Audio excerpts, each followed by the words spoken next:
Jana Shelton. I'm the commander of AMVETS 370 in Fort Lauderdale. We're a veteran organization that supports veterans.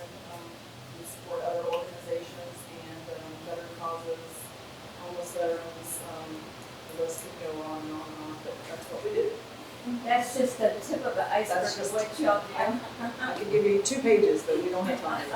My name is Doug Hart. I'm a disabled American veteran from Beaufort. Karen Jersey, I'm the commander, Chapter 12, Disabled American Veterans of Beaufort. Mike Brophy, I'm the assistant director for the South Carolina National Cemetery Complex. I manage Beaufort National Cemetery now. My name is Renita Ferguson. I am the DBOP for SC Works. We actually service 4 counties, so anything as far as veteran finding employment, if they have some challenges, I'm the person to help with that. Can you give us the full name of DBOP? Is it? Disabled Veterans Outreach Program. Okay, perfect. Well, my title is Veteran Consultant. So. Perfect.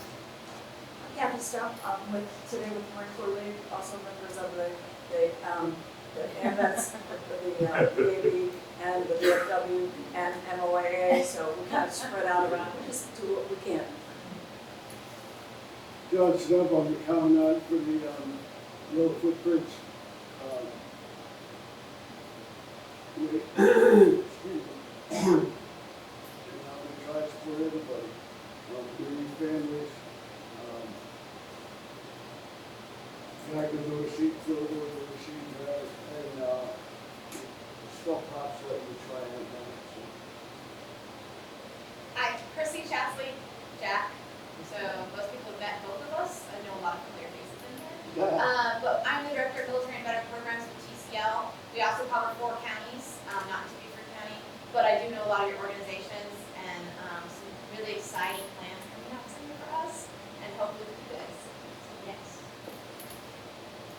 Tom Bagassi, past commander of the Sun City Veterans Association, and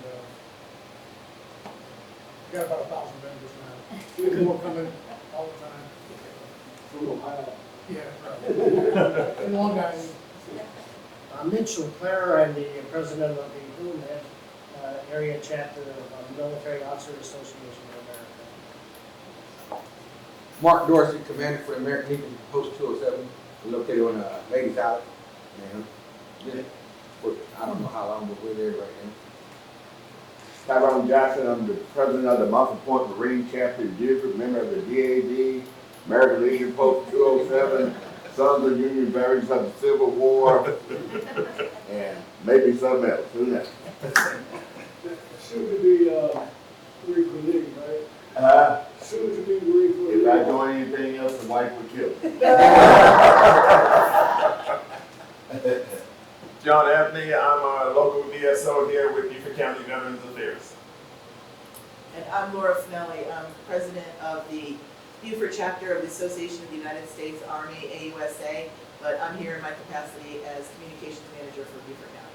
And she is responsible for all the flyers that we develop out of this office. I mean, I give her what I want, and she creates these beautiful graphics. So, teamwork. Thank you.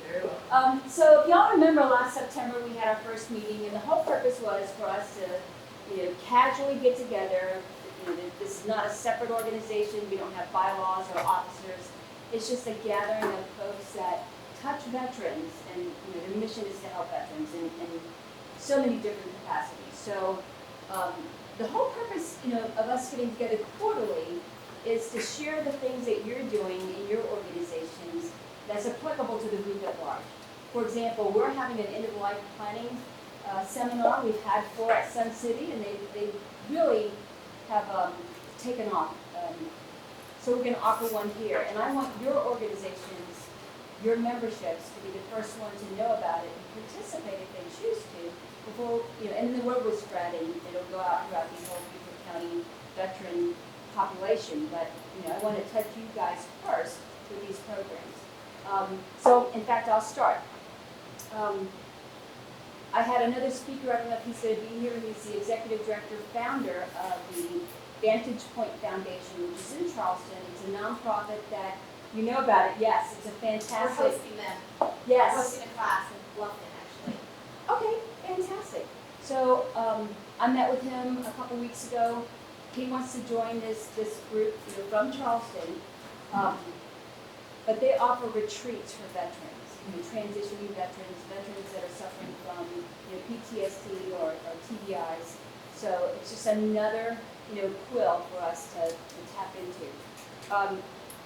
As far as our office, John and I, we've got a very, very busy couple of months. So on the 10th of May, we're having the first ever benefit delivered before discharge claims clinic, and that'll be at the Naval Hospital.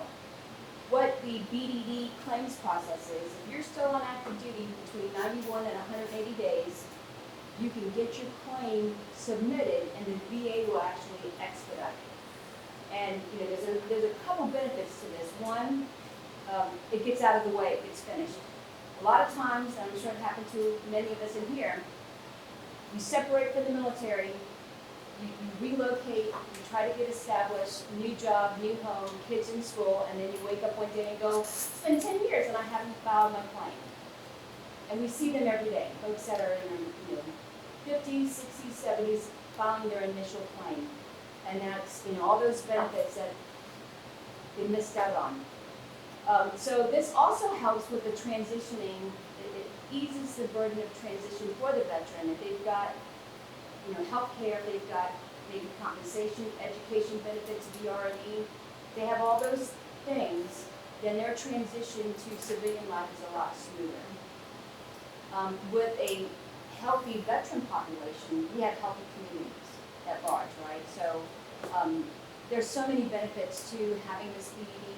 We're hoping to knock out about 200 a day. So on 10 May, and this is just for your information, if you know someone separating from active service, 10 May, we've got one at Parris Island on 11 June, and then on 12 June at the air station.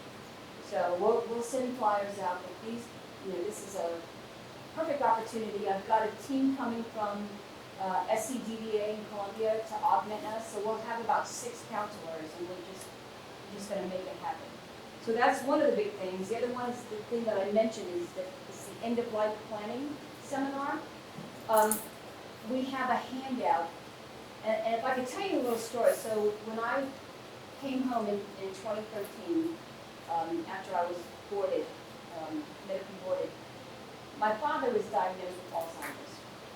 So I told my mom, quick, we've got to get all Dad's stuff before he can't remember where things are. And my mom certainly wouldn't know what a DD-214 was.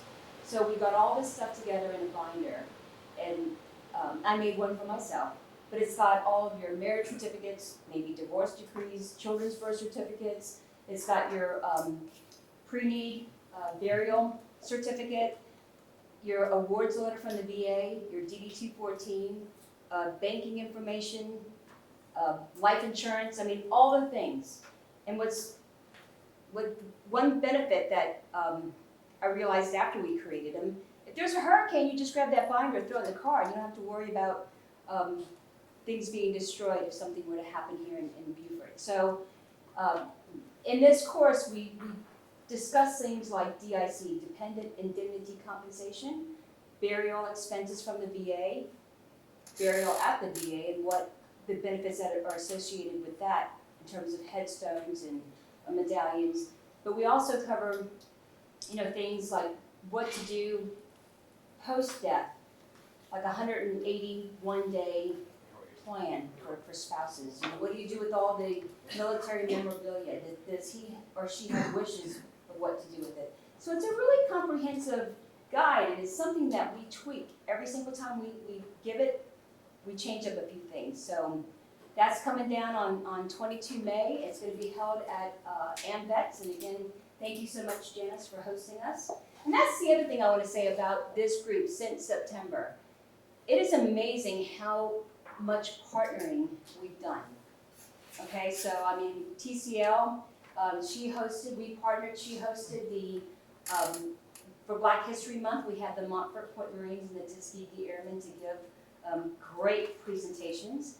But that was just, 2 people thinking, man, this is a great idea, let's make this happen. we've partnered with you 100 times. I mean, you've been so supportive. DAV, I mean, you guys, I know back and forth, we refer people to you, you refer people to us in terms of getting benefit claims processed. And there's Sun City Veterans Association, I mean, we partner with you and we love working with you on, hello Shannon. In fact, I'll stop talking right now. You don't have to stop talking, go on. Okay, I'll finish up. All right, so, you know, part of this coalition that we've created is us working together with the primary goal of supporting veterans. Now, we also have John Abney's on the task force. Where is John? Okay. All right, so John Abney is on, he's working with Dr. Elijah Washington for the Memorial Day Parade. And I don't have any specifics on that yet, but once we get it and once John comes back in, you know, we'll have him brief what he knows. But that is something that since I've been back to Beaufort, it's kind of hit or miss. I mean, they have it, but it's not really publicized a lot. And you know, probably in July I'll be starting the Veterans Day Parade planning. So if anybody wants to be part of that, you know, we're happy to have you join our team. It's usually me and Laura are the basis of the team, and this past year, we enlisted the support of Pat Harvey Palmer. She's the parade princess of Beaufort County. I think she's done every Christmas waterfront parade for 20 years. And I'm here to tell you, our numbers doubled for the amount of participants in the actual parade.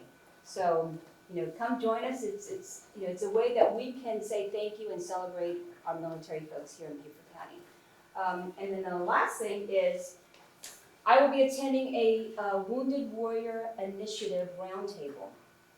And what that is last year they did the largest, Wounded Warrior Project did the largest women's study and has the largest data set to date. So what they're doing is they're going around the country and having roundtables and, you know, and panels to discuss women issues. The women cohort is the largest growing population within the veteran community. And probably about 6 months ago, I met with Shalea Jackson. She's our regional director for US VBA. And she said in the out years, the veteran population is going to be declining, except for South Carolina. We're going to be anticipating a 12% increase in the veterans in Beaufort County. So, you know, we've got our work cut out for us, and it's really imperative that we work together. And the last thing that I'm going to mention is the RLVET, so the Rural Low Country Veteran Engagement Team. We tried to start that. It kind of puttered out. I think I'm going to pick it up and try to get. We have so many veterans that are in the rural area that don't know about us, can't get to us, and they really need our help. So I reached out to Pastor Moore, Sergeant Major Moore, and asked him if he would submit a flyer that Laura created to the Ministerial Alliance of Beaufort County. If we can get the ministers to push the word, and I even said that John and I are happy to go out and speak to the congregations. We're happy to have teams come out there and help, because that's part of the problem with our outlying rural areas is, you know, they don't have access to us, so we need to get out to them. So John, if you would, please, can you give us a quick update on the Memorial Day Parade? Good morning again, everyone. So sorry Dr. Washington was unable to make it this morning. However, he does have his next meeting scheduled for May 16th, and everything is in place. They've already done their marketing. He did not mention exactly how many individuals are coming. They were still pending their primary speaker. I know Jackson is one of their MCs. I am the MC. He is the MC coming up for that Memorial Day Parade. But it is locked on. One of the things, you know, I know that he's already contacted the bases and wanted to get their support. I know that the band has been approved, Secured, yep. And they will be participating. So we're looking forward to an excellent time for the Memorial Day Parade, and we're just happy to partner with them this year. Jack? Yeah, I think it starts at 10.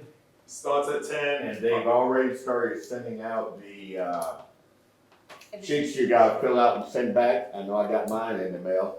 We got ours. Tell how many vehicles you're gonna have in and all that type of stuff. For the 4th year in a row, I am the master of ceremony.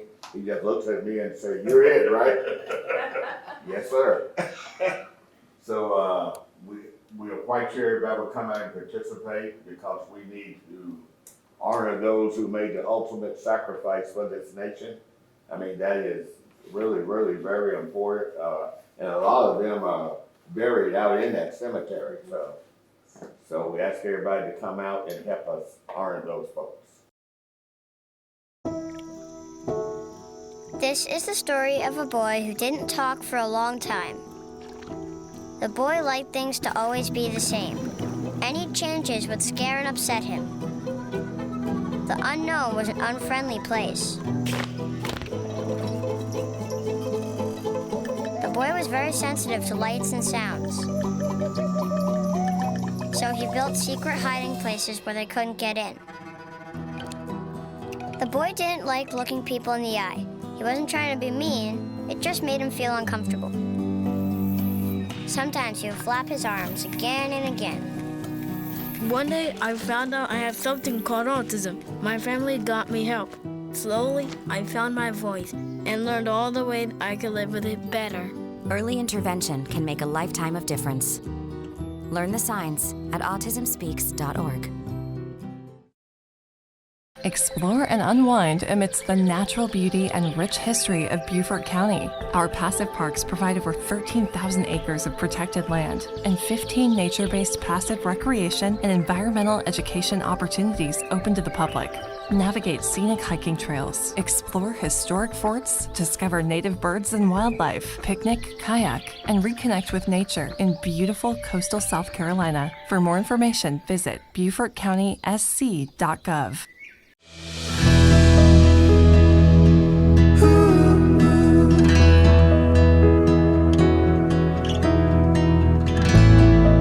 Alright, y'all, it is truly an honor to introduce our guest speaker today. Shannon Erickson has been our representative here in Beaufort County at the State House since 2007. She might as well be at Beaufort County, and she's been here for how many years? 40 years. She's a small business owner. She owns several very successful daycare facilities that, you know, my nephews, my grandnephews all attended. But the thing about Shannon is a fighter. She's a champion. Even for other counties outside of Beaufort County, but she has a heart for veterans. She has a heart for the low country. She has a heart for the things that we hold dear, our heritage. And the reason why I asked her to speak today is because they are nearing the end of this year's session. So I wanted her to recap us on all the things that are happening in the State House that affect veterans. So without further ado, Ma'am. Good morning. My dad, however, was from Winston-Salem, North Carolina, and was a Korean War veteran from the park. And I was raised knowing that we did calisthenics and that a household was run in order and there were rules. Anybody else understand that feeling? Exactly, right? He was U.S. Army and very proud of that. He was wounded twice, stayed there in the fight, and malaria finally sent him home. He was never more mad in his life, I don't think, that he got removed from duty after making it through the two woundings. But when I moved to Beaufort, way back when, he said, that's a good place to be. The only thing better than a U.S. Army infantryman is a U.S. Marine. And I said, okay, great. He said, because they're the ones who always go to this. He said, that was the best place to be with that teamwork. And it's been something that I found to be very true living in this community. You will not find any finer. And to have 8 military bases in South Carolina, if we're not really centric on our military and our veteran population, then we're not representing the citizens of our state. And that's just bare bones of it. It's been an honor to serve you since 2007. And in the State House, the game in play there is seniority. And I'm now the ranking Republican woman at the State House. So when I come into a meeting, I don't have to get introduced anymore, and I don't have to explain why I need something anymore. My word is usually good enough for folks, and it's served me well that I believe in honesty and integrity of our work, which I believe all of our military folks will also agree is part of the fabric of our nation and our state. So I don't come out unprepared. I come with my heart, and I am passionate about what I do because I know that it's lives. It's not just a word on a piece of paper. It matters to the people that we all work with and serve, right? So, yeah, I fight. Yeah, I'm known as a bulldog. Somebody called me a snappy turtle because I don't let go of an issue until it lightens. I want results for the people that we serve. I want you to be able to sit back and say, somebody cares about me, and I happen to know who it is. And if you need something, I want you to call me. Because I can't know what you know unless you let me know. So there's a stack of cards around there, somewhere over there. We can pass them around. My cell phone is on it. My cell phone's on it. My State House email's on it. The best way to get me is to send me a text. Send me a text and say, Shannon, I need to tell you about something, and I will let you know where I am. Because if I'm chairing a meeting, I chair House Education and Public Works now. So if I'm chairing a meeting, obviously I can't run out and just get on with it. But I can't answer a text message or have my staff tell me that I'll call you back in a minute or something of that nature. The text catches me wherever I am, since I normally keep it in my pocket, much to the chagrin of my husband and my family. But sometimes things happen at weird hours. Try to do.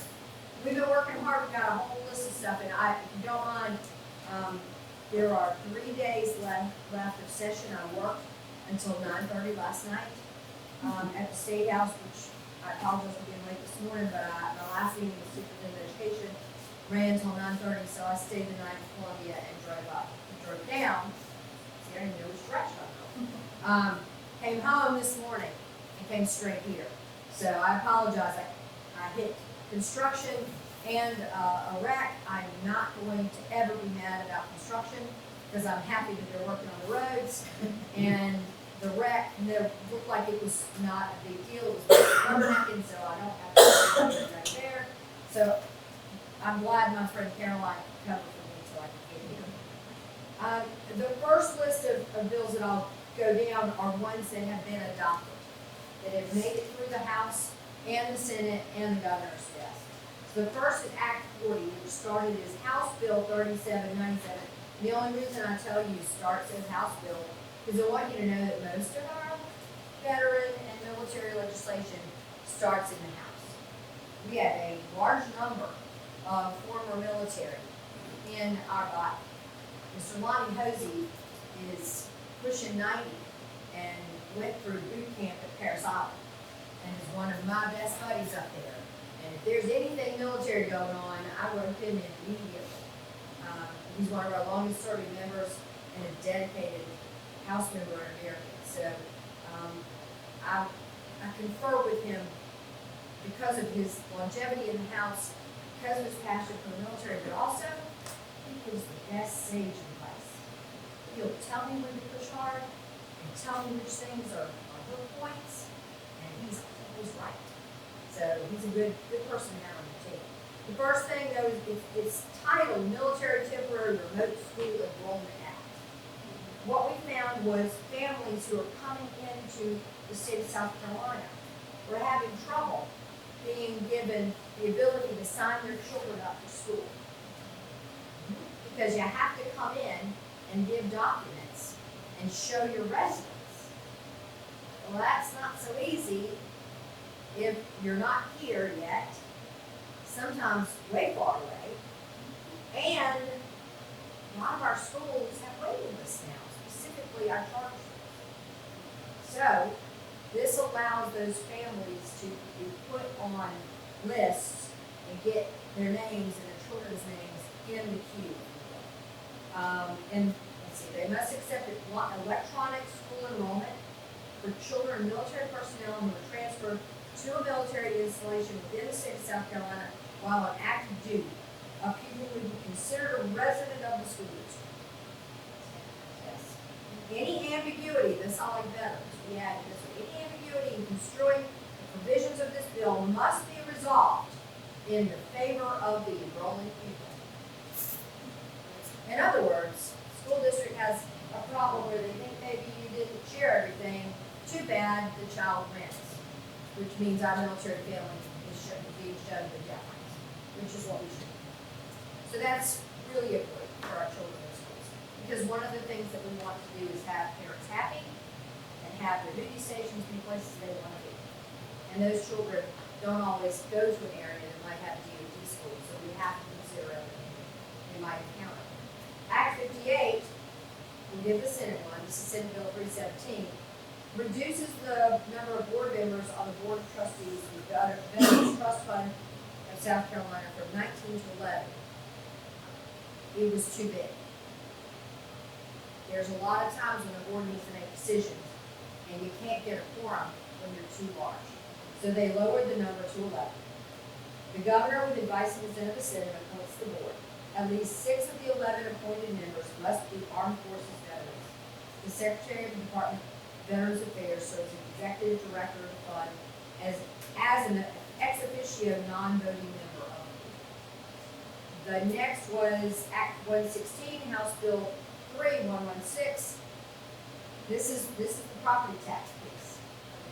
Yeah. Addresses the timing of property tax exemption for disabled veterans. Qualified veterans of the armed forces who are permanently and totally disabled as a result of service-connected disability may immediately claim the exemption for the entire year in which the disability occurs. A surviving spouse may immediately claim the exemption for the entire year in the same manner as the veteran, regardless of whether the veteran claimed the exemption. The Act also expands the private passenger vehicle tax exemption for disabled veterans.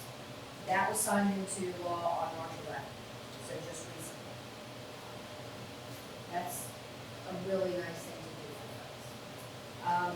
Let's see, a couple more have already passed and gone through. House Bill 4376. It's been adopted by the House, it's been adopted by the Senate, it's been signed by the governor, but it's not been ratified. Ratified is when everybody sits and looks at the document all together. The House, Senate, President, and the House Speaker, the Senate President, and the Governor's office. And they all sign it at the same time while looking at each other, so that it's kind of like notarizing something, you witness the signatures. So that's what they're waiting on, but it has passed. It requires coroners as well as funeral home directors, and this has come out a couple of other places. Alabama's having a problem right now. Funeral directors in possession of unclaimed human remains that have been identified and determined to be unclaimed veterans' remains to be released to a funeral home for an appropriate burial in a national cemetery. Instead of having them placed in whoever wants to give up the space, they now can be given a plot in the national cemetery, which was not formally allowed. In case you haven't, I'm sure you've heard about the problems in Alabama with those in the Department of Corrections. They were releasing bodies to people who were not first of kin, and some of them are going to turn out to be veterans, sadly. And they were releasing the bodies for medical research without permission. And yes, and it's really going to bubble up and be a big problem. I was actually, there's a citizen in South Carolina, Beaufort, whose relative was one of those people. So it's going to be, so you've got to be, you should be very respectful of the dead. And I'm very sad for the folks in Alabama that that's happening. Unclaimed bodies, or folks that their first of kin did not answer, and they're being investigated now by the FBI. The last one is House Bill 4928, also not ratified, but has gone through the entire process. Deals with the Veterans Trust Fund that assists public and private veteran programs through the state with voluntary tax donations. This bill, this law would allow that Veterans Trust Fund to actively engage in fundraising. Big deal, really big deal, so that it's not just that box you check on your tax form anymore, which was the only way there was any funding going to it. Now they can actually be a group that can hold events and raise funds for the trust fund. And that's really, I mean, we've got a lot of good companies in this state who like to support veterans. That's going to help them out tremendously, instead of just looking at individuals. And Shannon, if I can interrupt you, the trust fund, the intent of that is a pool of money that nonprofits can apply. Yes, it's grants. For grants. Yes. So there's nonprofits like us, not me, but in this room, that once this is up and running, you could apply for a grant for one of your programs. You can. And we've not had enough money to do anything because not enough people would check the boxes on their tax returns. So this takes it from just focusing on individuals into now being something that we can go to corporations, we can hold events, they can do a lot of things to raise money to then turn out grants.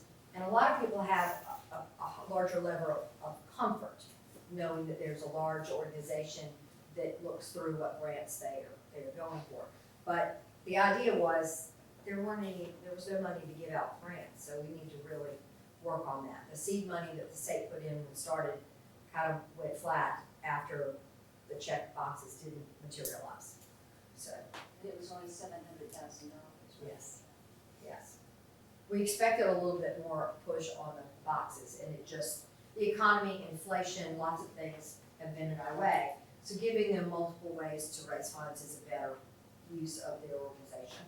And we can spread it out all over the place. So we find, our education department does competitive grants, it's very similar. And we find them very helpful for our schools and districts for things that don't get filled from other places.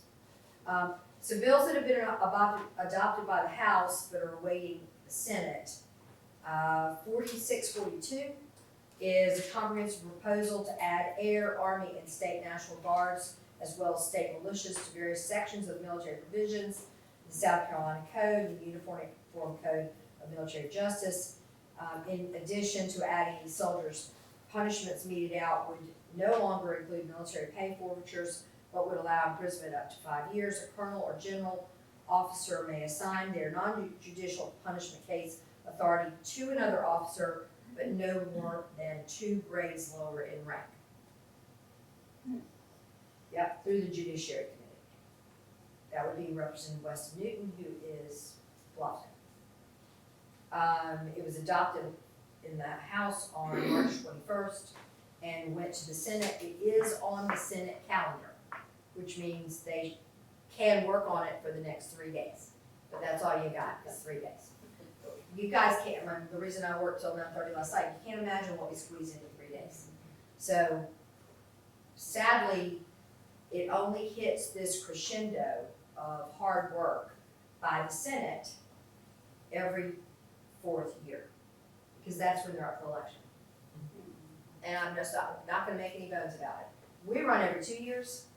I don't ever run for office, I just work hard every day, because I don't have time. I mean, that would be about every, 12 to 18 months, I'm gonna run for office. I better be working every day anyway, just, to do my job, but for the Senate, it's every 4 years. They get really urgent the April and May of that 4th year. And we're sitting around going, really? Thank you, we appreciate you very much. So, but if that's what it takes to motivate them, we're happy. That's why we stay buckled in our seats and we don't go anywhere. The next is House Bill 4912 provides for the retention of owner-occupied okay, I didn't have enough coffee this morning, did I? Residential property tax status for relocated Department of Defense civilian employees. And this one is, we've got civilian groups that go along with our squadrons, for example, from the air station. They were having to leave their home for a year, rent it out or sell it, because they couldn't afford to keep it, and their property tax was gonna go to 6%. not the 4%, they would then be eligible for the lower property tax to maintain that residence so that they could then come back.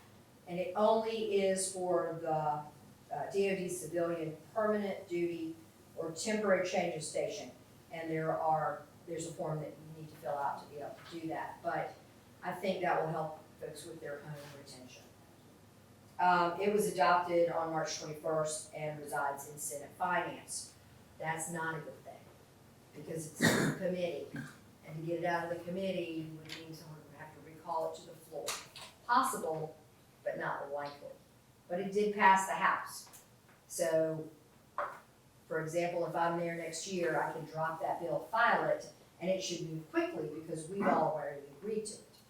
And then we give them a longer amount of time to debate it in the Senate. And a lot of times that happens, especially with bills that are financial. The Senate won't move very quickly on it. We have a larger amount of people on Ways and Means, our budget committee. Their Senate Finance is a strong committee, but they only have 46 members, so it's a little bit more time consuming for them in the scheme of things. The next is House Bill 4934. You get that I'm mentioning all these House bills, right? Okay, it's such I don't know. Increases the paid military leave allotted to state employees, including school district employees who are either enlisted or commissioned members of the South Carolina National Guard or Armed Forces Reserves, from 15 to 30 days per year for training purposes to do or other duties as required. And it passed also on March 21st and sits in the Senate Finance Committee. Again, not a great place to be because somebody will have to pull it out. But the fact that it came through our Ways and Means Committee means that it passed muster on our front end, which is where the budget dollars are, right? So, means that the Senate Finance should take a look at it in the next session. House Bill 4953 removes the residency requirement to qualify for a plot in a state veteran cemetery for a veteran who has been honorably discharged. Prior to, and it's actually sitting on the Senate calendar, so that's a good thing. Only South Carolina residents could use the national cemeteries in our state. If you have a loved one who was born here. Clarify, the state veteran cemetery. Yes, I'm sorry. National cemeteries is. The state. Yeah, right. Correct, Right. sorry. The state national cemetery. And you have a loved one who was born in the area where the cemetery is, yet resided in another state, you couldn't bring them back to bury them in the place that they wanted to be. So this would allow that to happen. And it seems right and fitting that we do that. And it, believe it or not, it was all, we had one person vote no. And I couldn't believe that she did, but I know, you know what, she's not seeking re-election, so it's a good thing. No, it hurt my heart, it really hurt my heart that she didn't understand how that would feel. But we're a slice of everybody in the entire state, and so everyone's represented, and sometimes we don't agree. We're pretty civil in the House, but anyway, it just disappointed me that it wasn't unanimous, but that one should have been unanimous. But House Bill 5024 provides that surviving spouses of National Guard may obtain a National Guard license plate or transfer National Guard license plates issued to their spouses. That it did pass the House, it came through my committee, it is in Senate Transportation, and I'll tell you, it's got a problem. After we passed it out of the House Transportation Committee, which is Education and Public Works, which is me, there are 32 other people that have military license plates. You know what started happening? Everybody and their brother wanted their spouse to get a spouse license plate. And the DMV said, okay, that'll be $2 million, please, for the funding to cover all of the potential license plates that they want to do. So it's sitting in the Transportation Committee for us to work on over the break and figure out how we mitigate that. Because we don't want to say no but obviously we don't want the cost to hit the DMV. I mean, so it's a bigger issue. This is one of those things where nothing's ever simple, right? But we're working on it. So if you have any thoughts, you can share them.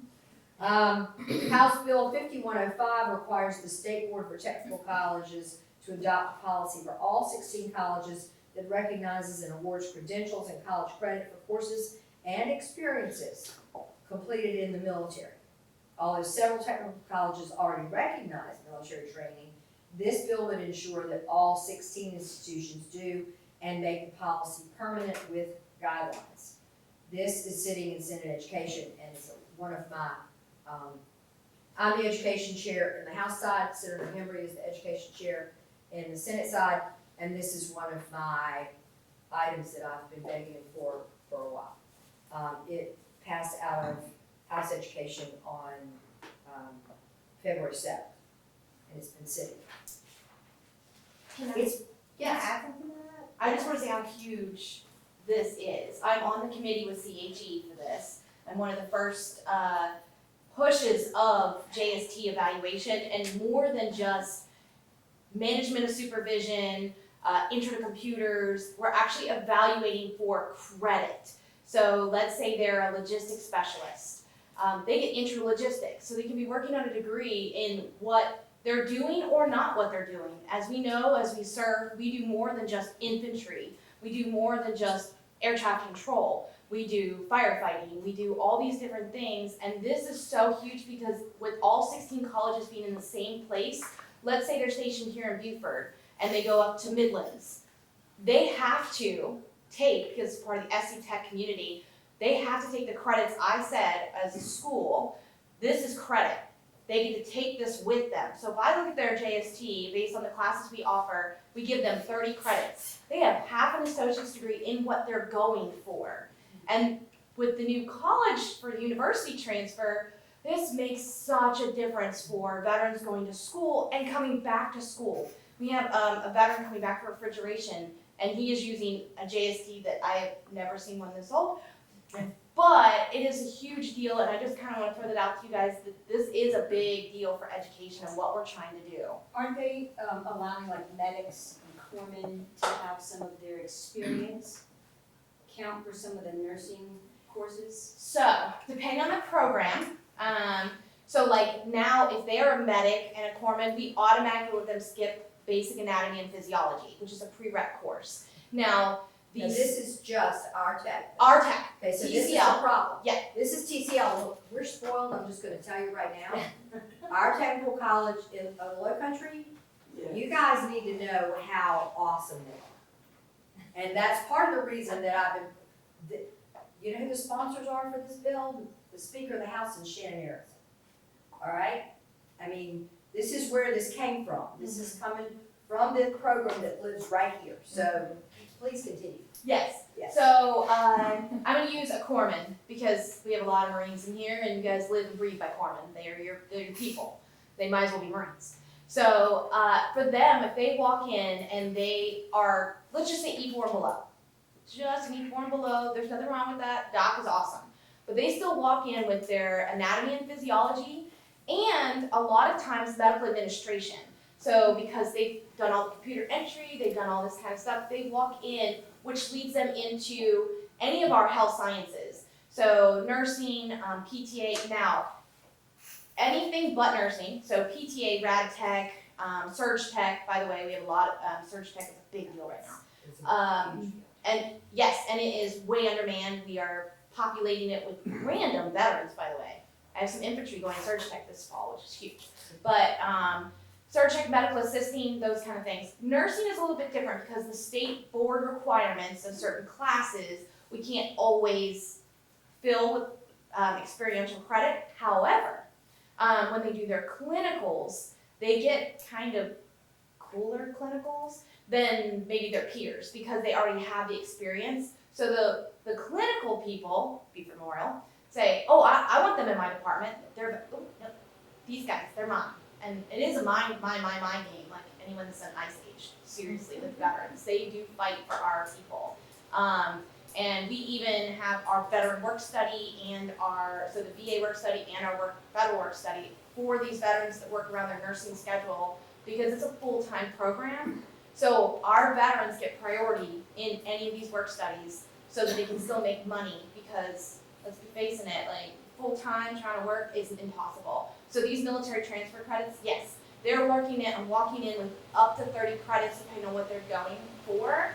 And we've even built an Associates of Science around what they're trying to do. We have a new program for the fall, which is really exciting, which is pre-med.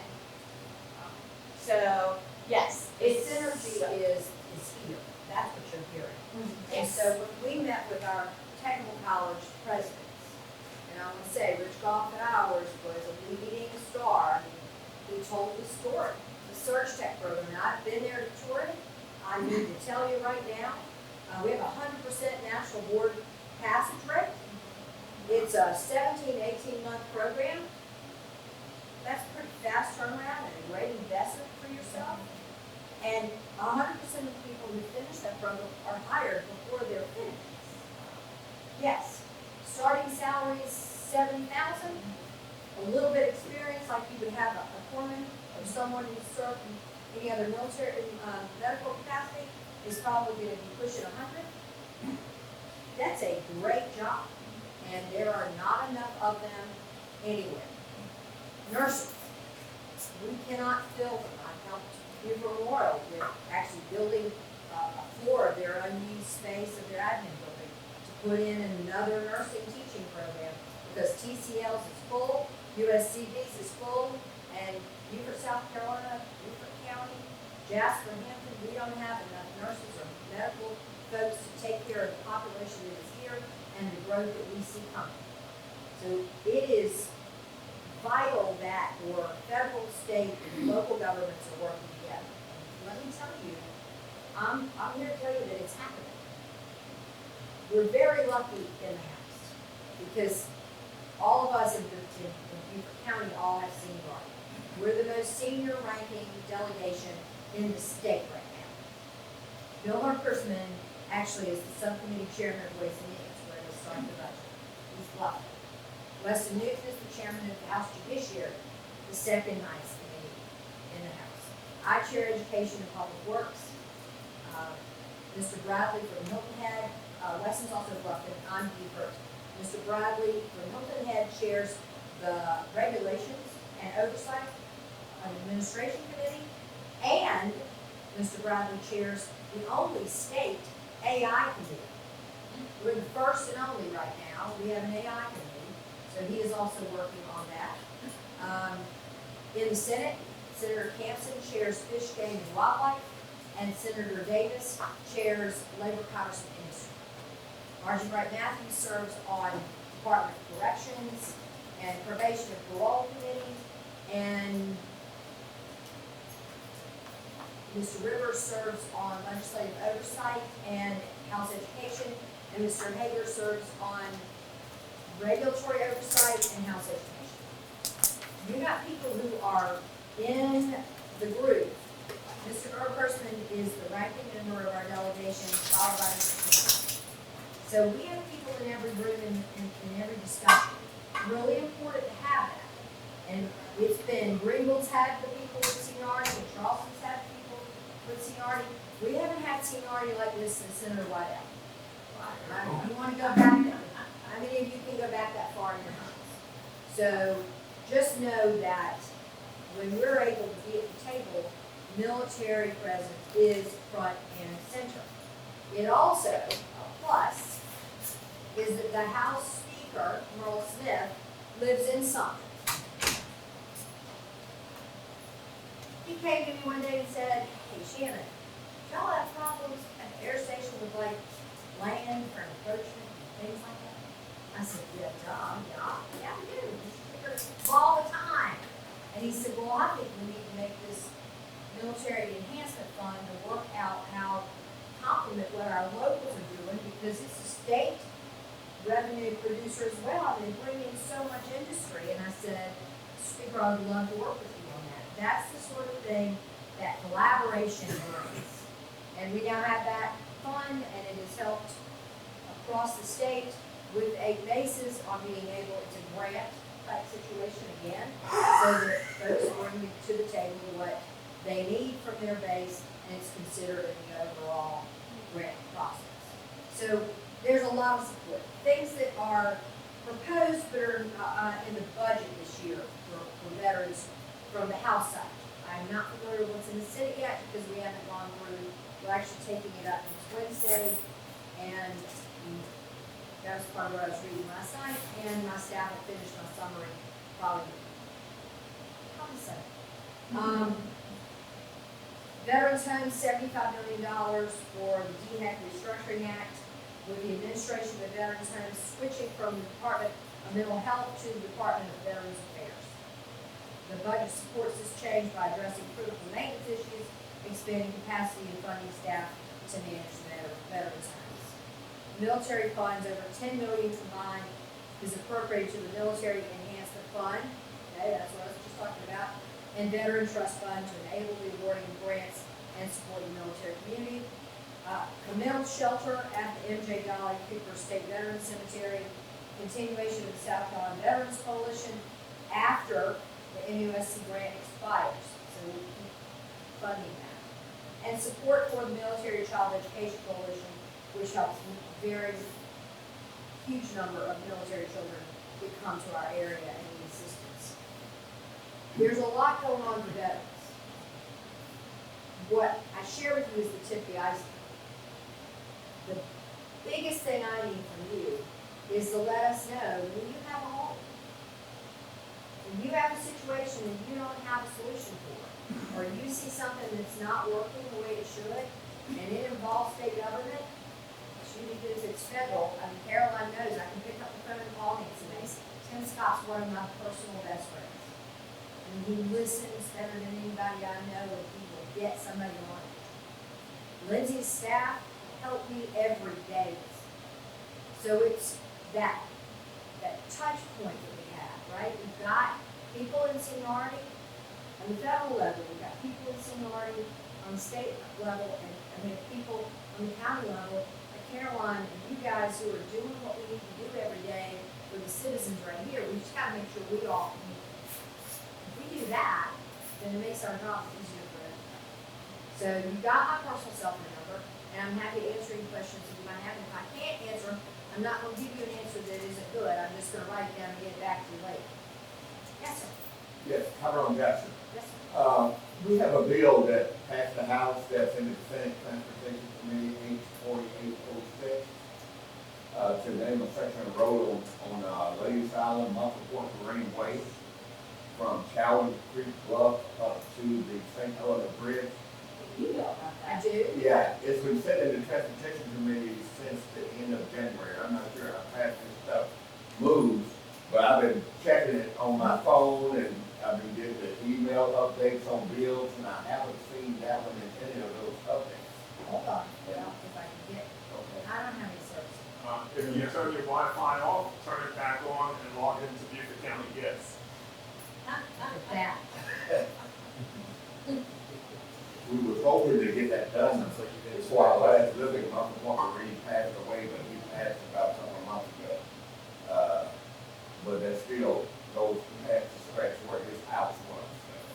Well, you know what, might have been good for somebody to call the person who's the biggest. Transportation Committee? Yeah. That's all, that's me, but I didn't know it had to move.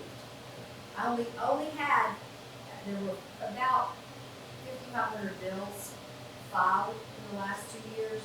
Education got 2,200. Because I'm education and public works. So public safety, DMV, DOT, judiciary and education got the most. It's like, thank you. That's us. Okay, I'm now on the internet. Let's try again. All right. 4806? Yes. Give me a second. I see it. Yeah, we adopted it. Yeah, and it went through the Transportation Committee. So it's January Senate 31st. transportation. Senate Transportation. Gotcha. Okay, I was thinking, I thought I did. Yeah, but it's been there since the end of January. I'm not sure how fast this stuff moves. Well, Senator Brooms is the transportation person, but what we're gonna do right now is tell, see, I believe in doing something immediately. Chip Hansen and Tom Davis and Marjorie Wright Matthews. There you go.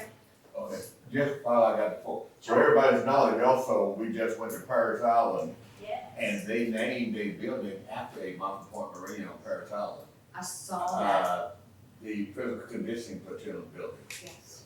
Louis Roundtree, That's, he was a bad man. Almost better than me, but he was a bad man. That was a beautiful ceremony. Yes, it was. I read about that. That was great. No, I believe in doing, that's the way I try to do things. I know, when you said you was the bulldog, I said, that's who I need to tell. I already did this. I was thinking, I already did this. I did do it. I did it in January. Yes, Yeah, I remember, it January 31st, it went to them actually. yeah, so they've been sitting on it for a while. Yeah. Sometimes, Center Rooms is a little slow on things. Yeah. I renamed the bridge, and this isn't, I guess it's a little public, but the bridge on Harbor Island, I didn't rename. The new bridge is getting named for George Madliner, who worked for DHEC and OCRM for almost 30 years and passed away too young. Quite a steward of our waterways and did an incredible job. And we'll be naming that bridge, and it took me 4 years. Wow. To get Mr. Grooms to get off of it. Wow. Yeah. Yes, sir. I'm glad you brought up bridges. When I was on the sheriff department, well, Dublin Police Department, they said it was their name, the Broward River Bridge after Clayton Corson. I believe they did, but I don't know if there's signage. Okay. The family, I think the families maybe didn't want it signed. Oh, yes. Some families don't want signage up, some do. I think that went through, but I'm not sure. It may have been that the family wanted to do the park instead. That might have been what happened. I believe that the park over on Ladies Island, lovely. I think that might have been what they decided to do, was so there'd be happiness in children and families. I think that's what happened. County choice on that one, so I'm just pulling it out of my mind or memory. But I think that's what ended up happening, was the park. Yeah. I just have a quick question. This has nothing to do with veterans per se, but it does have to do with veteran organizations that have canteen posts, or have post canteens. Senate 533, the Justice Act. As of yesterday, it's saying, I've been following the legislative actions on it, and as of yesterday, it says that the debate was interrupted, and I'm not exactly sure. That doesn't sound good. And that does pertain to my post, Yes. Mark's post, the VFW 533. 533 is the Justice Act. And VFW, AMVETS, and American Legion are the only They have canteens, and posts that have canteens. from my understanding, Shannon, what it does is it levies huge insurance requirements on them for liability, which is gonna put them out of business. I was gonna say, it's not just military. We've got a similar bill in the House. It's basically tort reform.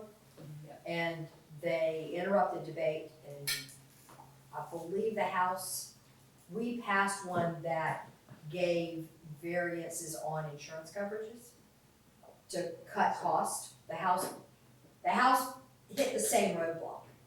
So amendments were made to make the bill about how you can structure your insurance to lower costs, because we couldn't get any kumbaya on the tort reform, the part of the courts and liabilities. So we tried to work on the issue that we could control, which allowed for variances in your coverage amounts and your hours of operation, things that you could control to make your coverage less costly. Right now, you're required to have one thing, and this would allow for more choices. That's sitting in the Senate, and I'll have to check on the bill number or something. I can't remember it exactly, but I will, it's the liability insurance issue, and I'll get you the number and I'll check on it for you. Because I I'm think that's, particularly interested in. every business Yeah. that serves alcohol is interested. Because we're coming up for our renewal next month, so. Well, and it's not just I mean, y'all are hit with it, but, anybody who's in any kind of service industry, the childcare situation for us is the same. Coverage is any liability. We've got to tackle tort reform, and that's a difficult issue. It's difficult for a lot of reasons because everybody wants to have the piece of the pie that fits them the best. And it normally takes a few years to work it out. I can't tell you that it can move that fast. But we kind of hit a place with it. We did it probably 2010. So kind of seasonally moving through, we're probably hitting the cusp where it's got to be revamped and look at joint and severable liability. That's really what it, if they have one drink with you and then they go down the road and they have another drink there, then you're all at fault for the whole thing. When does personal responsibility come into play? Well, and that's, and that's a lot of the debate and discussion. And is it a percentage? It's kind of like a car accident. If you got a pile up on the highway, and this is the same kind of deal, is the car in front 100% at fault? Or is the person who, tailgating behind, or was it the person back here that had the largest vehicle that crunched everybody? And it's just all part of what has to get worked out. And it's never simple. And I am not an attorney. I'm a businesswoman and an educator. I tend to look things pretty pragmatically. There are a lot of attorneys on both sides. Not as many as we used to have, I will tell you. There have been more business people who've joined the ranks, but they still have all of those cases and all of that knowledge, and it gets into, I remember that debate. It got a little heated. So it got set down and sent to, I think, till cooler heads would prevail. Yeah, but it's a tough one. I know that we're all really worried about it, and we're all working on it. That's why the House took what can we do, and we went after the insurance piece to have some kind of relief, but it's not the long-term fix. Well, especially like Charleston and the Low Country here, with all of our tourism. It's gonna be It hugely affects us in a lot larger. I mean, tourism is the largest industry in South Carolina except for agriculture. So it's the whole state. But our Grand Strand to the Low Country is going to be the largest amount. Now I'll tell you, Greenville and the mountains and the foothills, they're trying hard to catch up with us, but they're not quite there. They're not quite there. But I'll check on where ours is status-wise. I know Weston Newton was literally babysitting from Beaufort County. He gets it. I mean, he's right there in Bluffton. So he was babysitting it hard. He's the one who actually said, okay, if we can't do all of it, let's try to do this. And so we give some relief, if not any, because you need to be able to know that you can shop for different options and not get stuck with the one. I mean, that's the very least that we need to do. And I agree. We passed it from the House. Senator Davis is all for it as well, so. Oh, yeah, no, and so that's why I'm saying, let me see where it is in the Senate, because our delegation, I mean, I'm not gonna stand here and tell you that we agree all the time, that would be absurd. But we are probably the most cohesive delegation that there is, because we just talk to one another. I mean, literally, Michael Rivers' office and my office are right on the same hall, so we sit down, he's on education, I'm the chair of education. He and I discuss almost every bill that we work on. It's really nice, and our districts are right next to each other. Bill Hagers is across on the other side of the building. He's been a freshman member, but he's a retired engineer from Dominion. I mean, his expertise is wonderful to have. Bill Hartgershman is always tuned in on Ways and Means, and I was on Ways and Means. I was asked to move from Ways and Means and go to education, which I didn't really wanna do because I had my hands on the money, right? And that's important. But I've also been able to do things in education to shore up some of our, I mean, we've got such a great county. People don't understand that our school district, y'all, our superintendent just was given a, yes. I mean, Dr. Rodriguez is the state superintendent of the year. That's exceptional. And he works really hard. Beaufort County, all of our county is a school of choice. So when you do have your military folks coming in, they don't have to specifically go to the school that they're zoned for. They can actually ask to go to a school in a different area. Now, it's space related, right? You gotta have space. And some of our schools don't, but some of them do. But I filed an open enrollment bill for, Greenville County does it, Horry County does it, Beaufort County does it, Charleston County does it, and one of the Florence districts does do it. And they allow the students to be able to move within. But what if we had public school open enrollment where zip codes didn't matter and districts didn't matter, and children could just go where they wanted to go in our public school system? And it happens in other states. And it passed the House, like 86 to 10. It was a good vote, yeah. And the smaller districts are concerned about having exits from theirs. What other states have found is that those districts with lower child-to-teacher ratios actually end up getting more students because people realize they like the small towns and like the smaller schools. But you have the choice to go look, and nobody even looks when they know they're in the zip code and that's what they've got to do. So it's sitting in the Senate. Have y'all noticed a theme? Lots of stuff sitting in the Senate. Yeah. Remember, I told you it's that every 4 years. They'll crank a lot of stuff out in the next, well, 3 days. probably, yeah.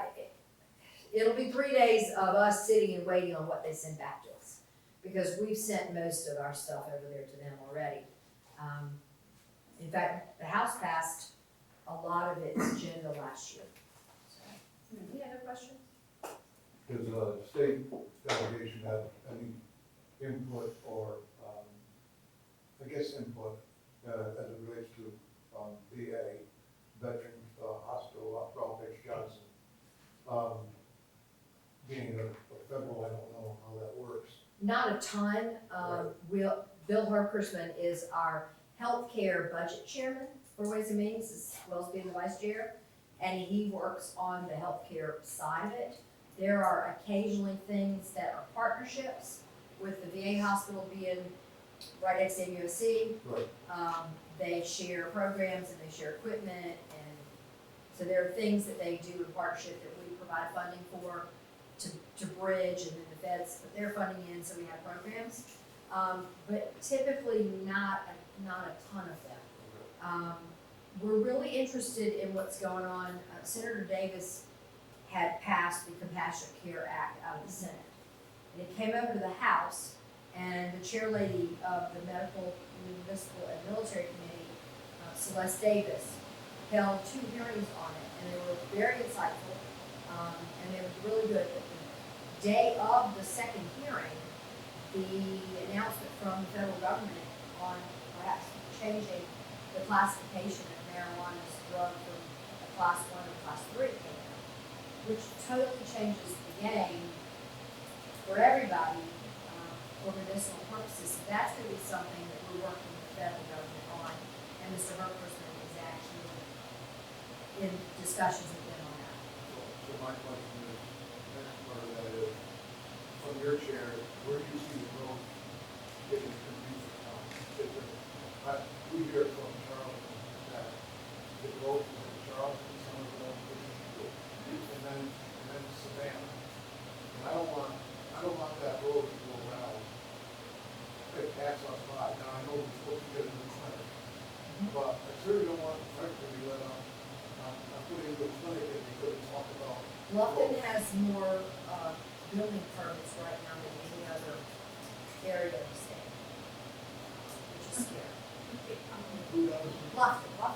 Yeah. Yeah, which is really scary. And I mean, every time from January through June, I'm in legislative session. So I'm gone Tuesday, Wednesday, Thursday. When I leave on Monday nights, and I come home usually on Thursday nights. And then when I go and have my meetings on Friday, I end up riding around our community. Every time I come back, there's another clear-cut area of something going on this side of the bridge. So Bluffton's the largest number. I mean, I think Bluffton's getting close to having a moratorium. Mount Pleasant does have a moratorium. Somerville's close. It's the connection between our communities, those little areas of no growth. We're going to be so thankful for the Ace Basin, because it might keep Charleston from being on top of us and calling us a suburb. I'm serious. Yeah, but you know, we've done a good job between the federal government and the state government of protecting the Ace Basin and Beaufort County for protecting our wetlands. So I think we won't get penalized for that, because I believe the state and federal government both recognize that there are certain areas of the low country that can't handle the kind of growth that other areas can. And I'm excited. Lindsey Graham's really tuned in on what he can do for that new clinic and the state-of-the-art structure that it can be, and how he turns that around and make it a good use facility for this whole area. I think that's an exciting opportunity for us, and he's in contact with us. Representative Mace sits on several of the military committees, and she's a good communicator. She sat with me in the South Carolina house at my desk, and we were desk mates for her first year. So I got to know her very well. She calls me Mama, which is kind of crazy, but it's all right. I'm the other end of the house, quite frankly. I'm the longest serving Republican woman. Gilda Cobb Hunter, my counterpart in the Democrat Party, is longest serving female, and I will tell you what, we work together as often as we can, because it makes everybody crazy, and we love it. We love it. Well, they don't know which side we're coming from, so she's a fine woman, and I'm honored to serve with her. So we're kind of the women that most of the folks in the house come to if they need a question answered. Could I just ask one more question? Absolutely. The grant program we were talking about earlier, and raise more money for the Ohio. One of the things that we need around here is a wheelchair accessible van or vehicle of some type. Because right now, if somebody in a wheelchair or even a vet, and they have to go somewhere for a test, and they have to call Charleston, Charleston's got to hire an outside firm, you know, and then come down and all that. And I don't know how many we have, but at some point I could see somebody, maybe not us, maybe not DAB, maybe not VA, somebody applying for a grant to get a special vehicle. That sounds like a good collaborative effort. So let's, Caroline, let's you and I work on how we might look at that. And the other side of that is the VA, when we buy vans, we bought 4 vans that we use. And as soon as we buy them, they get turned over to the VA. And the VA pays for the gas, the insurance, and the maintenance. Gotcha. So the VA can tell us what to do, which is okay, but it's very difficult when we get phone calls from people in wheelchairs. They have to go through an awful lot of stuff, you know, to get it. So perhaps the county needs to have one. I don't know. I don't know if it'd be the county, I don't know if it'd be. Well, Caroline, we'll explore that. Let's look at what that actually is. I mean, we wouldn't be able to buy one. I mean, we have quite a few clients that can't be their parents, so they need to go set up, do their claims in home, because they're not even wheelchair accessible. Yeah, they just went down Boston yesterday, or 2 or 3 hours. So are you still having problems finding drivers for your vans to go up to Robert Johnson? No, Robert Johnson covered pretty good. We have a team in Sun City of about 15 drivers, and they go twice a week. So each driver drives maybe once a month. So we go to Charleston 2 days a week as a rule. We have a van in Hampton, we have a van in Ridgeland, Ridgeland. We have 2 in Sun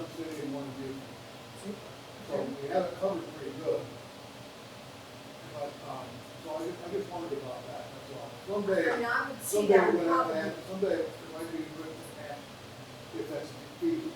I don't know what training would be involved, I don't know what insurance would be involved. I don't know.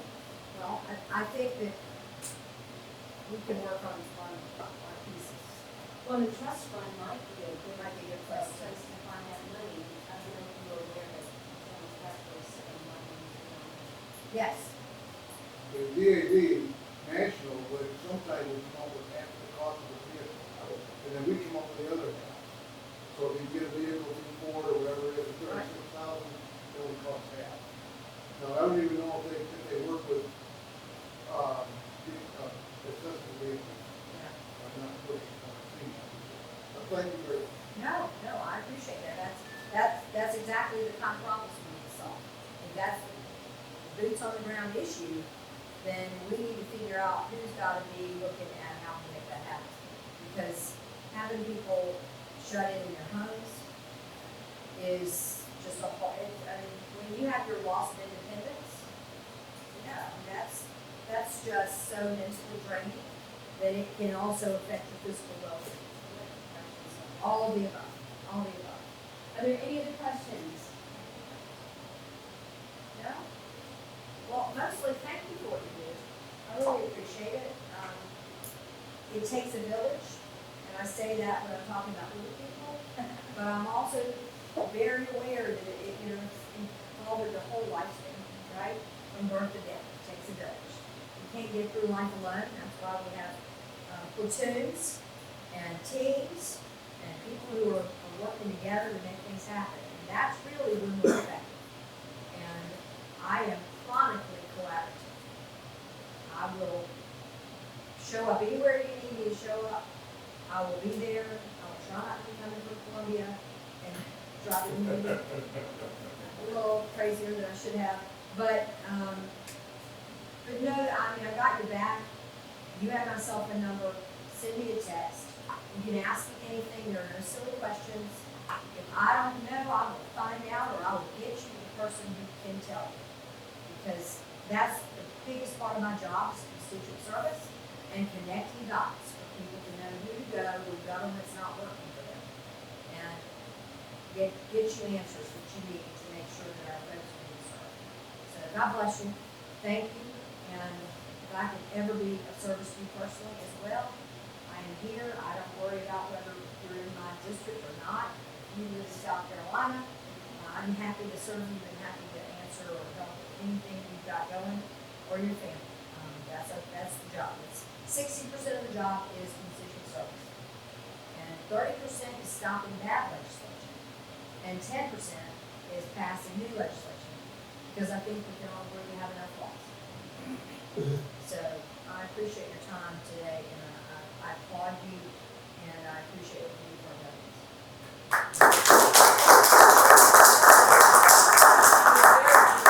At the end of this session to meet with us. I am thrilled. I was thrilled you were all going to be in one place, and I could see everybody. So thank you, and I can't stress this enough. If we're not communicating, we're not solving things effectively. I'm a firm believer in work smarter, not harder. And you're the experts. I can't be the expert. You got to tell me. And I will do everything I can to make sure that you get a solution, and find a way to a solution, or we'll figure out what the solution is. Okay? Have a great day. Enjoy your weekend. I hope the weather's going to be nice. Looks like a good weather for weekend. So get out there and get some of that vitamin D sunshine. You're welcome.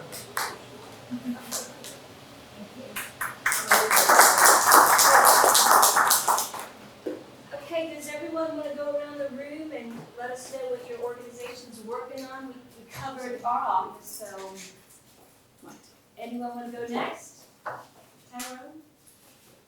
Well, I'm talking about the things we've got done, Paris Island with the building name, the road on Ladies Island. We continue to look for Mountain Point Marines or their families who rated Congressional Gold Medal. Okay. So far, we have found maybe a little over 2,000 families, but there was about 20,000 of them that went through Mountain Point.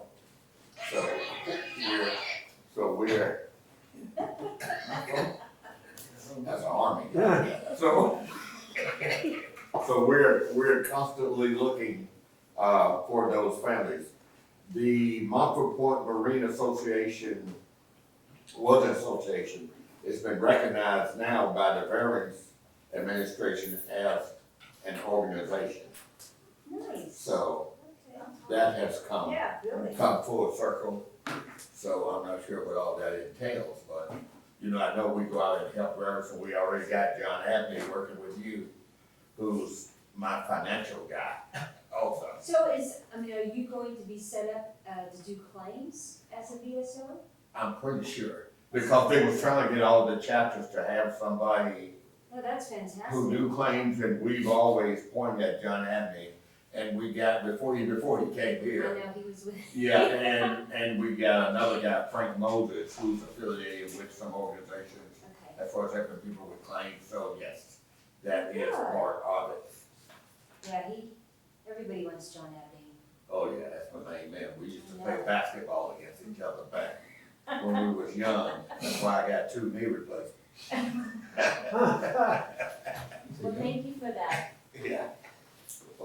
Does anyone else have any, I'm not gonna put you all on the spot, do you have anything to pass from your organization that is for the good of the community? You know, we're sending 12 boys, they got Boy State for the state of South Carolina. You go to Anderson, South Carolina, and they learn politics, Oh. the political ring of it. And we're sending 12 of them up there on June 9th to the 14th, the 15th.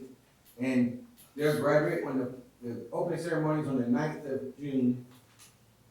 On the 14th, they're all end up going to the State House on the steps up there and being out there with the governor, and the governor recognized them too. Matter of fact, one of the guys on there was one of the ones that went there. He's on Good Morning America. I cannot remember his name because he was a guest speaker one year when I went up there for it. And it's a real big idea going on, big thing going on. And the girls go to Presbyterian College. So it's Boys State and Girls State. And I don't know if y'all know Miss Caroline Roof, she's a lawyer right here. She's deep into it. I pass everything to her, and it gets rolling and everything's done. That's fantastic. We also still have the Dr. Johnny L. Copeson Scholarship Fund for educators, 12th graders. They got online if you want to apply for it. And I'm also on the board in Bluffton, Heroes of the Low Country. If y'all have any children that graduate from high school, go to Heroes of the Low Country. Okay? Apply for their grant, their scholarship fund. I go to the board over there once a month for that. And they got money and they trying to give it out. Please check on there. You can anybody in Beaufort County can apply for that. Okay? Heroes of the Low Country. That's the one in Green Bluff. All right. DAV, we have partnered with TCL. We provide veteran scholarships. Probably going to do 3 this year for veteran or spouse of a veteran or child of a veteran, but our focus is more the veterans themselves. We also continue to do about 130 claims a month at least. Wow. Just on average, you see about 130 people on average who actually file 76 to 82 claims every month. So we continue to do that on Thursdays with the graciousness of Janice letting us use Ambet's building. We're there from 8 to 11. And we have 6 new individuals that are going to go through CSO training in May at the Department Convention in Columbia. So between that and forget-me-nots for deceased veterans, we're staying busy. AMVETS, okay. We recently, partnered with the town of Port Royal. I don't know if you've noticed that they changed their sign, down Paris Avenue Yes. to 22. That was based on a letter I got with a member of ours, and I wrote a letter to the town of Port Royal asking them to consider changing the sign, the speed limit to 22 in recognition of the 22 veteran suicides a day. We had a ceremony on that, last month or month before last, and they did change those. And it does say on the signs in recognition, or 22 a day is 22 too many, or something like that. So that gave, at least some of the people that were there at the ceremony were not aware of what 22 meant. And it just so happened to be on a Friday, and I was wearing my red shirt, and I got to tell them what the red shirt means on Friday, and that's remembering everyone deployed. So just bringing awareness, and we have, tomorrow we're doing a day of service. We have a veteran Marine that you probably know her. I'll give it to you afterwards. But she was just diagnosed with stage 4 pancreatic cancer. So we're going over to her house tomorrow and do landscaping and house repairs and stuff like that. I'm working with a place called Connecting Point in North Carolina. I was just talking to Mark about this earlier. We are planning a homeless veteran stand down in August. I think it's gonna be the 16th, but don't quote me on that. But it will be like a homeless veteran. We're gonna accept clothing donations. We're gonna have medical services available for them. We're gonna have somebody there from, I'm hoping, Great Clips, which we work very well with, and they are very good with helping out veterans. We're gonna have somebody from Great Clips come over and maybe cut hair, and we're gonna do a food drop off, hygiene. I'm gonna put together my hygiene packs that I collect hygiene items year round to make hygiene kits, and it has everything in it from washcloths to every shaving stuff. I even throw some mints in there every once in a while.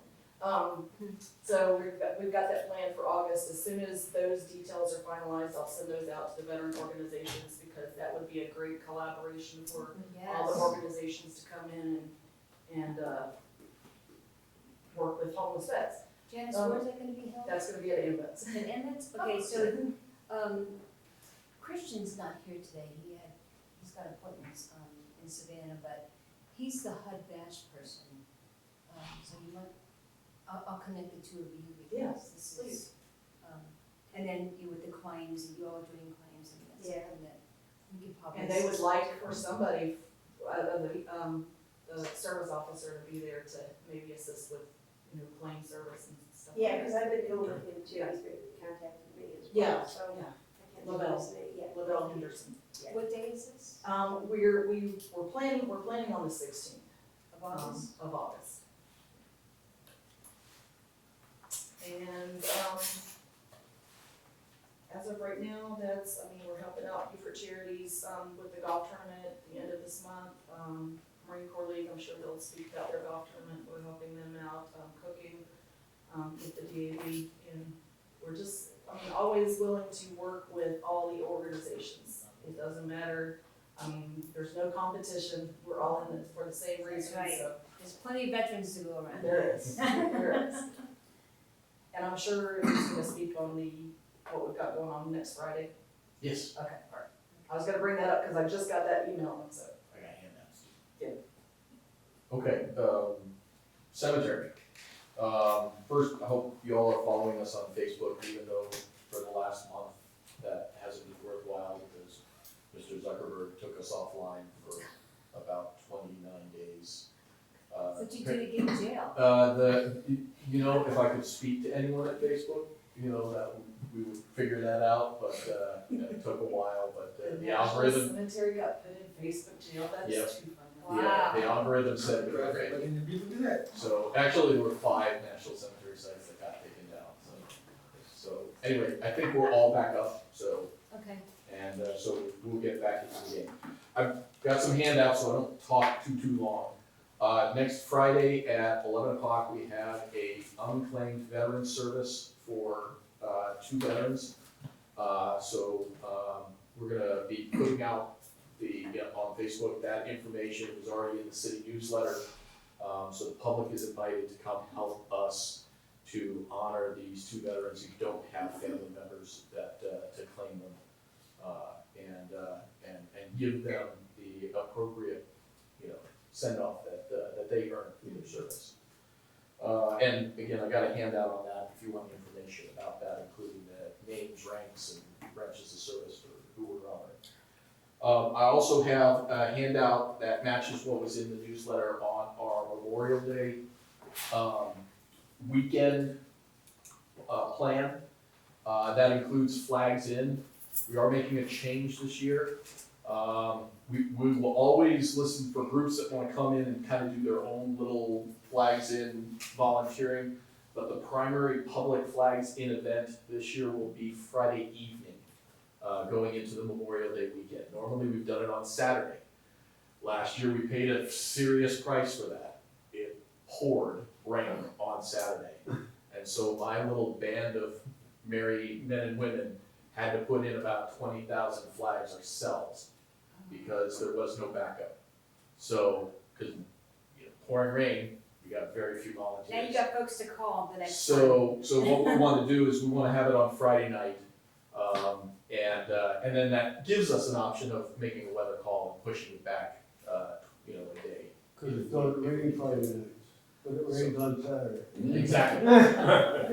So anyway, we're gonna I'll get the events published on Facebook, so that we can get that information out. We're already starting to have the normal groups call in and start to schedule. I believe the DAV is on for 10 o'clock on Friday to assist us with putting up the Avenue of Flags, which looks awesome when it's up, and we have that up for the whole weekend. And then, so we talk flags in, flags out will be Tuesday morning.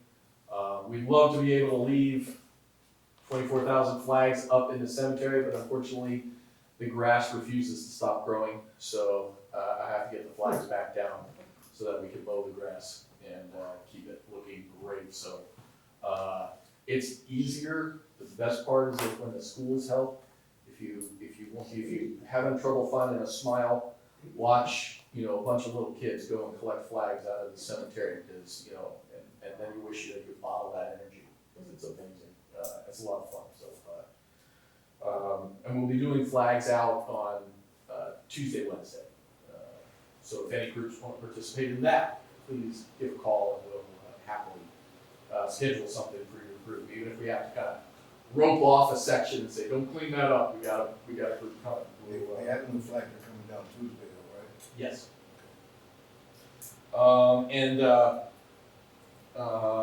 The ceremony, tone the voice, said it's Doc Washington's world, we just live in it. So I do whatever Doc Washington tells me to do. Got that right. We'll be hosting, obviously, providing the site. It'll be at the front of the cemetery this year. It's at noon, as always. And as always, we're excited to participate and see the wonderful program that is always put together for that. And we're also participating in the parade. We're not going to run a casket carrier out there, that's a little too morbid. But we'll use one of our construction equipment, and me and the missus will be in the golf cart up front, fulfilling one of her bucket list items for her lifetime. I've got another handout here. If you haven't heard of this group, it's called Carry the Load. Carry the Load promotes veterans and first responder awareness and advocacy, and they run what they call flag relays in Memorial May, and we partner, we being the National Cemetery Administration, and it's a great event, and every national cemetery that I've been at has been a stopover on one of their flag relays until I got here. There are 22 stops on the East Coast flag relay in South Carolina alone. And it ends up in Charleston, and then it skips right over to Savannah.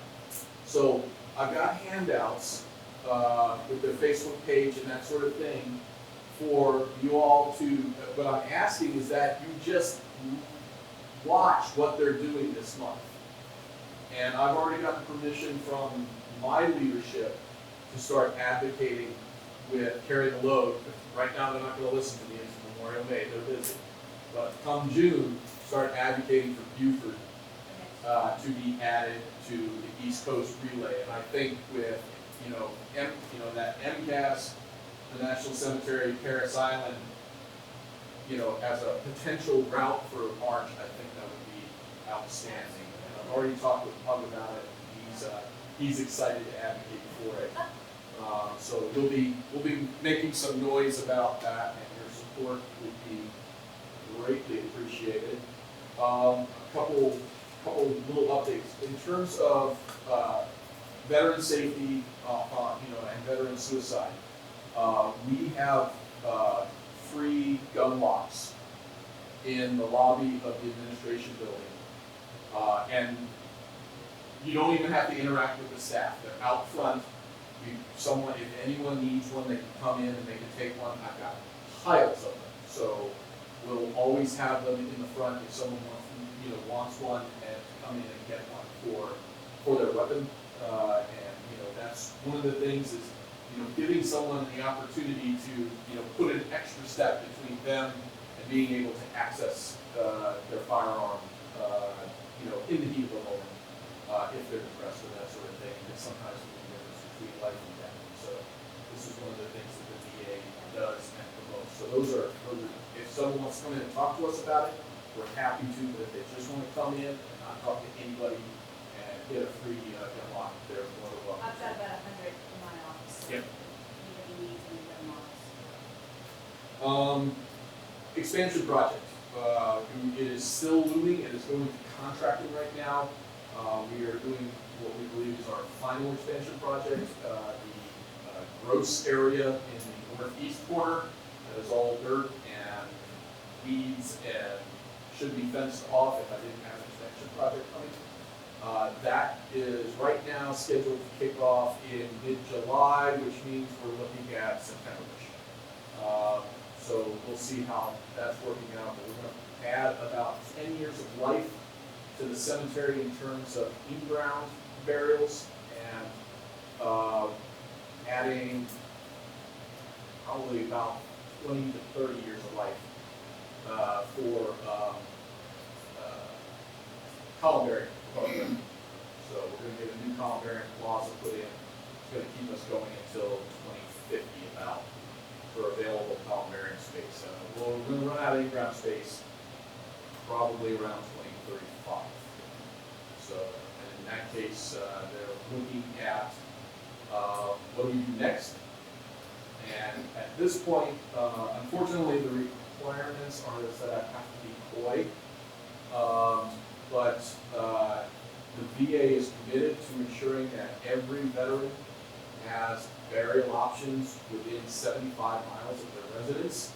And if you look at the area from Charleston to Beaufort and Hilton Head, there is no overlap. There's nothing that overlaps with Beaufort. So if Beaufort closes, then then this area is not covered. The NCA recognizes that and is working through their process when old cemeteries start to age out. And so they're looking at all the different options, whether there's options to expand or new cemeteries, or if there's not a need. Read between the lines. So as soon as I'm able to, as soon as they tell me what my opinion is, I will certainly share it with you all. But that is on the horizon, and we are in that window. Just 10 years out, they really start to look at these things. That's pretty much where we're at. The only other thing, well, bring up since I'm talking way too much, is outreach. If ever you want us to speak at any of your groups, Carolyn, we absolutely want to participate in the end of life seminar. So please, just let me know how far we can go. And It's not just for folks that are older. I mean, I think everybody should have something. Oh, absolutely. You never know. You never know. And we are happy to talk about, end of life planning in a generic sense, as well as for, the things that we advocate for veterans also apply for anyone to, give some thoughtful consideration to what's going to happen when they pass. Because last I checked, that's what's gonna happen to all of us. None of us are getting out of this alive. Exactly. So that's all I got. Is there any questions? And you brought up a good point. So that group email that I have, that address book, I know you've got to push some things out like the roster and some flyers. Please feel free to use it. If you've got something, like your flyers, if you want to push it out to the group. I'll do that this afternoon. I mean, I think that's just, it keeps everybody engaged and informed. But there's copies for everyone. Thank you.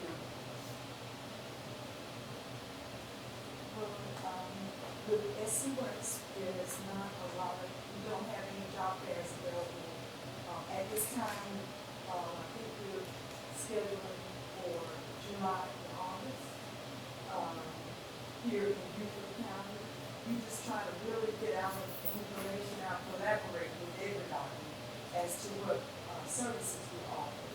We also, we have a group we like us to talk about, coming in and talk about how we can help us with resumes and talk, we're finding employment. We'll also be able to come in and talk about that as well. But I do want to collaborate with you for the stand down, as far as, because, that's one of the things that we do is work with homeless vets to get them shelter. That's the first thing we do, that's most important, because they can't really have a job without shelter. So that's one of the things I want to collaborate with you as well, is to be able to be part of that event. What I will do is, once we finalize the details, we will get a flyer put together, and I will send it to Caroline so that she can send it to that. Okay, that email would be group, great. so everybody in this room should get it. That would be And again, if you have not signed up for the Memorial Day Parade, we'll send that flyer out to that group, everyone on the list, so that everyone can go ahead and participate. We would love to have your support in the Memorial Day Parade, May 27th. I'm up behind my golf cart. And there you go. So you said 27? May 27th, correct. Memorial. Memorial Day. Yep, line up at 9, parade at 10, ceremony at Beaufort National Cemetery at 12. There was an email sent out sometime last night or this morning about that too. Maybe before it came out. Even though they sent them the mail already. And so forgive us for the redundancy, but. Redundancy is good. Yes. They had kind of a potpourri, a couple of things I wanted to start with the whole, everybody. Which of course you said, we believe, I told you all a little while ago, we take care of, all services, mostly believe, but anyway, we have a scholarship program also. And last year, I had the privilege of handing 13 checks out for $1,000 each. As a matter of fact, we got people going to TCL from that.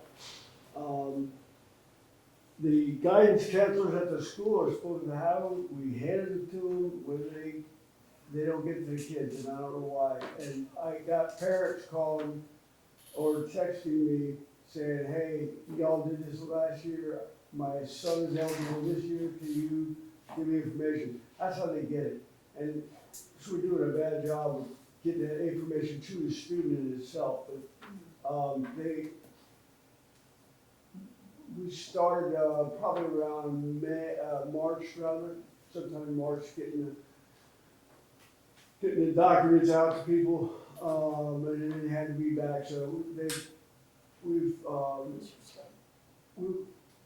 This year's stuff.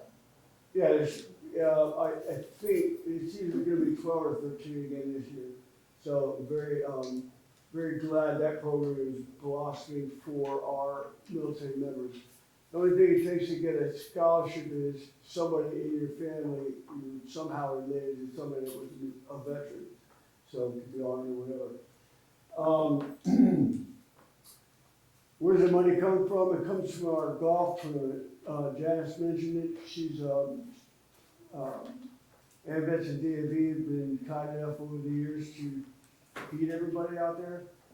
This year it's gonna be on 8 June out of Fripp. We still have room if people wanna play, please come on out. There's, on our Facebook page, Yellow Footprints to Tasker Facebook page is more information about the golf tournament itself. Anyway.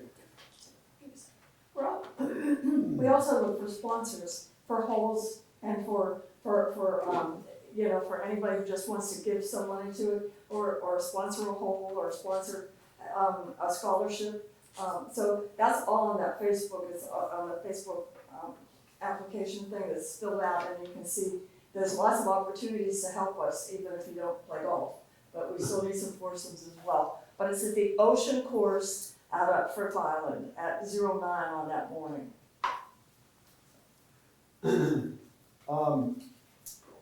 I don't think I'm speaking out of turn here, but we've talked, several folks have spoke about the 22 veterans a day. Tomorrow, most everybody I think in the room is familiar with the OPFOB. Yes. And they start their annual 22-day fire. So on their website, they have a place you can sign up to be a fire watch for an hour or whatever.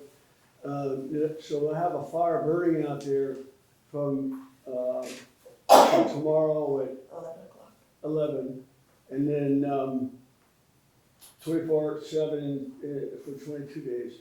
So, and they appreciate people coming out. Just there's a ceremony in the morning. When it indexes in 22 days, 23, anyway, they have another big ceremony out there about Memorial Day and like that. But so I just throw it out there, kind of give them a little advertising since they're not here, but that's okay. Does anybody have any questions for me as far as what the league can do for any of the members that you're all aware of? Please, got my email, text, Kathy. We share an email, so anything. Everyone give us a holler. So, anything, honey? I just wanted to add to the OPFOB light the fire. Yes. The ending ceremony will be the 25th at 11 o'clock. 25th. At that time, what they do is they move the fire. If you haven't been there, they move the fire, which is over next to their big building and everything, and build a huge bonfire and set it alight out in a big field and have a big Big fire.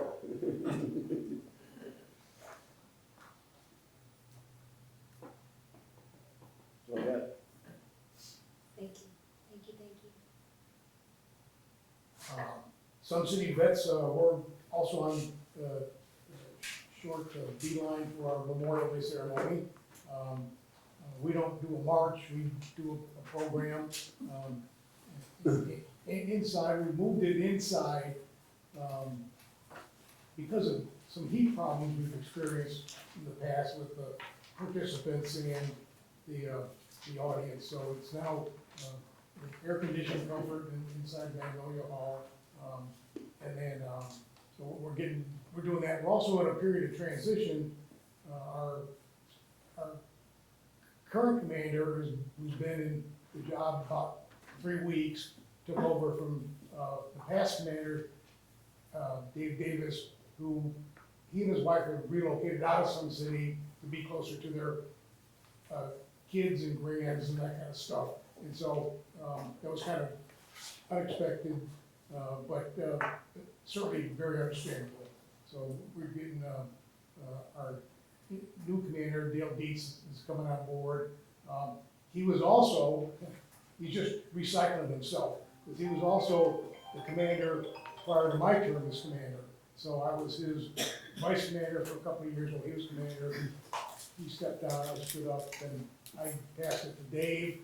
Dave now stepped down, Dale's come back in again. So we were very fortunate to be able to get a guy willing to sign up for another, tour of duty, and so I'm very happy for that.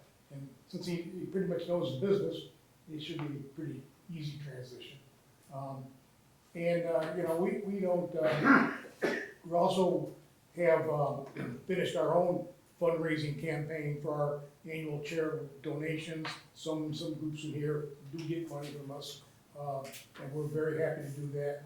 We had maybe a couple of COVID-induced, down years, but we think we're coming back this year with a lot. And our money they do goes to buying ad space in our programs that we put out at our Memorial Day ceremony and Veterans Day ceremony. And all the money that we raise goes back in that program next year. We don't buy beer and fried chicken, it goes back, directly back into there. And then it goes out to about,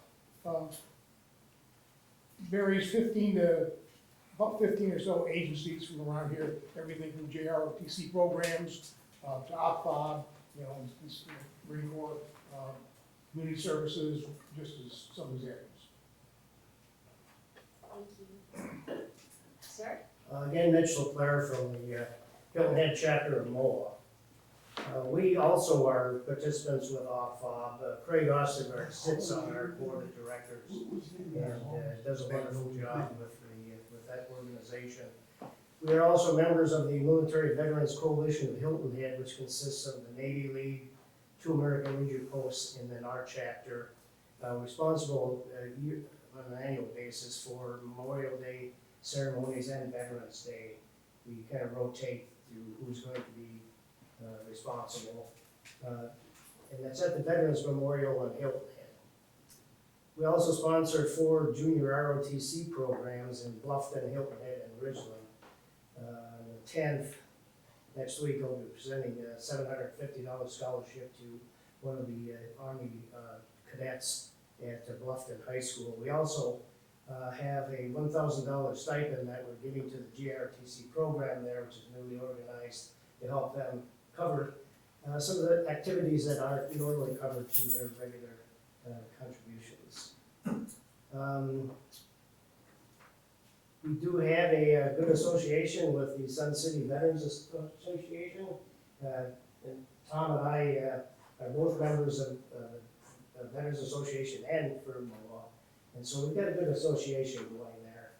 And surprisingly, a lot of the Sun City veterans who are members of that association are also members of our MOA chapter. So that's all I have. Thank you, sir. In fact, I'm glad that you mentioned Bluffton High School because Eric Thompson, so I'm with the MOA Low Country chapter, and we support Whale Branch, Battery Creek, Beaufort High. Well, Branch. I thought I said Whale Branch. You said it.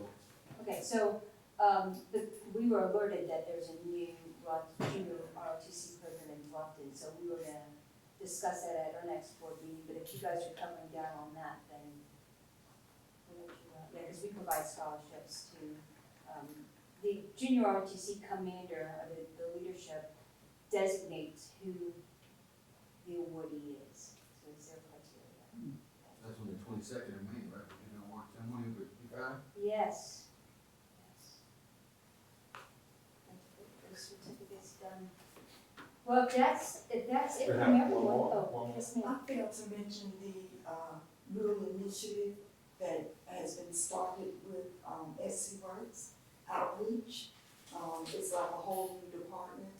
So we have the rural outreach where people go out to, we have employees that go out to the rural areas and do job fairs and as well as help them with resumes and interviews, and so it's something new, something that's just started.